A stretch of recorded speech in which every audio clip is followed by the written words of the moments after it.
قتل الأبرياء على حد قوله. وطالب الحريري في حديث هاتفي مع BBC الرئيس السوري بشار الأسد بالتدخل لوقف ما أسماه حمام الدم. إنني باسمي شخصيا وباسم أبناء هذه المحافظة كاملة أقول أن هذه الدماء الطاهرة الشريفة هي وصمة عار على جبين كل من أمر وساهم بقتل هذه النفوس الشريفة.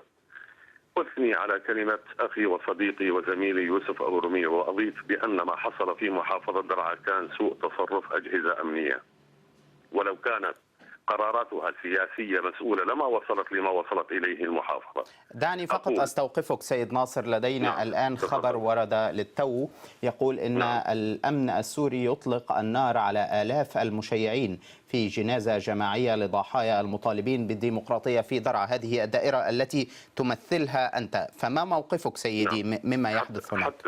حتى أكون صادقا معك، أنا بمسافة تزيد عن 24 كيلومتر عن المحافظة مركز المدينة، أنا في قرية بعيدة عن المركز ولا أشاهد أي شيء مما تذكر. ولكن ما يحدث هو يحدث لأهلك في درعا، أليس كذلك؟ نعم، أنا في قرية بعيدة عن المحافظة مركز المحافظة، ولم أحضر صباحا إلى درعا ولم أشاهد شيء إلى الآن. أما أقول أن الشلال الدم الذي يجري في درعا أو في حوران لا يمكن أن يتوقف إلا بتدخل شخصي من السيد رئيس الجمهورية، وأتوجه إليه بندائي أن يكون هذا الحمام مغلقا بطلب منه أو بتدخل شخصي منه. تسلم وزير الخارجية اليمني أبو بكر